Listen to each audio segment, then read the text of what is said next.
Home care agencies are one of the many options available for those who prefer to age in place.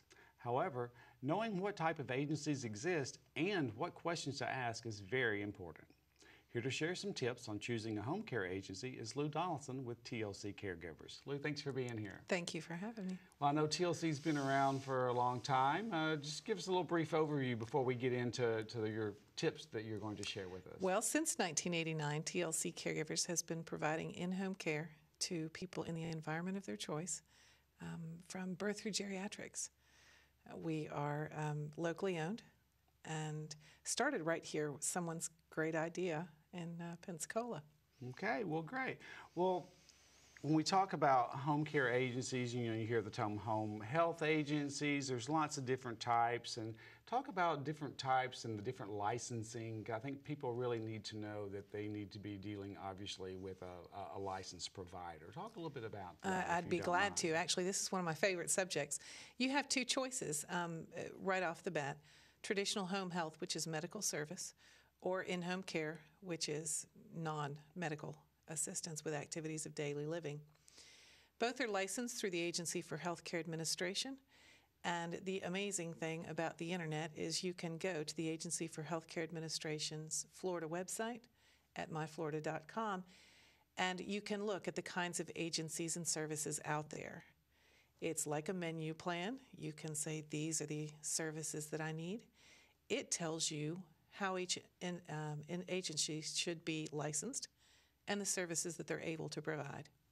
Well, what are some of the services that we're talking about, and in general, which ones may or may not be done by most agencies? Well, a very common licensure in Florida is homemaker companion, and vital to people who want to stay at home, companionship, transportation, activities in the community.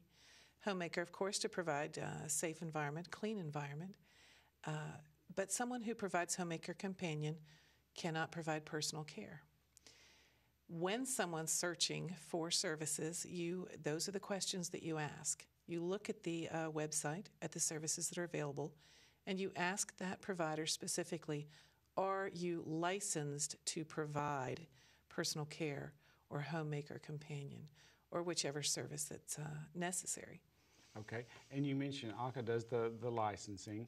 And what about the agency itself as far as being bonded, insured, and that type of thing? That is such an important protection for consumers. Agencies should be licensed, bonded, and insured. There's people at risk when you have someone in your home. If the caregiver isn't covered by workers' comp and he or she's injured in your home, there could be liability. An agency covers that when they provide workers' compensation. Everyone, it's as important to me as licensure, should be bonded and insured. Okay. Well, the other step into, I know we do this with all of our staff as well, is when someone is in the home, then we have to go through the proper background screening process. Tell us a little bit about how employees are screened. Definitely. Florida has good requirements. You have to screen certain ways. And it is licensed, it is explained on the website, each different agencies, as they vary by the different agencies, what kind of background screen needs to be run. Ask your provider, what do you do? What kind of background checks do you run? Are you a drug-free workplace? These are all things not just for the consumer's protection, but for the employees as well, for the caregivers. Well, it's for everyone's protection, but we obviously do know that sometimes they can't catch everything, and we do encourage families to always be aware of what's happening in their home. Would you agree with that? Very much so. We encourage families. Used to be you live down the street from your grandmother. That's not the case anymore. If someone were in California, they still have access to Florida's screening standards, and I encourage everyone to ask those questions. Know the agency that's in there with your family member. Know their licensure, what they're doing, what they're supposed to be doing. Mm-hmm.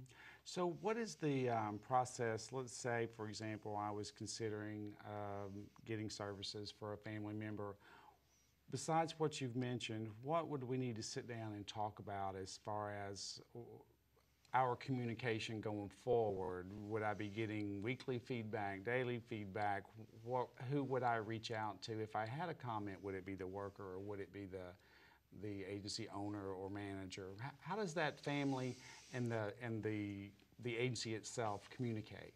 The smartest thing that any family member can do is build a circle of support. They can build a network, and very important members of that would be family members, community supports, community church members, civic group people, neighbors, of course the agency. It depends on the amount of communication necessary. If someone's receiving homemaker services, you would probably want to know once a month or so. It wouldn't be as vital. If someone was requiring hands-on assistance with personal care, you would probably want to be notified by email, by phone, or in writing how that person is doing. Are they able to assist with their bathing? Are they declining? Are they improving? Those kinds of things. So it's a vague answer for a very big question. It's not a one-size-fits-all situation that we so. find ourselves in, and that's what it goes back to, is offering that personalized service. If someone does have some questions or maybe is dissatisfied, what options, how would you suggest, aside from being frustrated, should they speak with the agency? I know there's also the Elder Abuse Hotline. What are some options for speaking out? A good relationship with the caregiver in their home is vital, but your relationship should be with the agency. It's the agency's responsibility to supervise that person, to make certain that they're doing what they need to be doing. So the person that's receiving services, there's no burden on them to keep up after yet something else. So the agency's in the hot seat for that, and I encourage people to hold them there. Mm-hmm. Any concerns, if you've spoken to someone at the agency and the issue's not resolved, request a change of caregiver. You can always talk to the Agency for Healthcare Administration, and any citizen in Florida who suspects abuse, neglect, or exploitation should always contact 1-800-96-ABUSE, which is the Department of Children and Families Abuse line. All right, well, we're glad it exists. Hopefully it's not needed very often, but it is good safeguard to have in place. Before we wrap up, what is the most common question that a family member who comes to talk with, say, for example, your agency, what kind of questions do they ask in that initial meeting? What's their biggest concern? They always ask, what do I need? Which, of course, leads to the dialogue. Everyone's needs are different, and most people don't know where to start. Starting at the Agency for Healthcare Administration's website, contacting the Council on Aging, of course, is another great way to start weeding through the process of what kind of help is available, what is it that I need specifically. Healthcare providers are an amazing resource. There's a number of opportunities that people have to get the information and find the appropriate services. Great tips, and thank you very much for being here, and we really appreciate it. Thanks.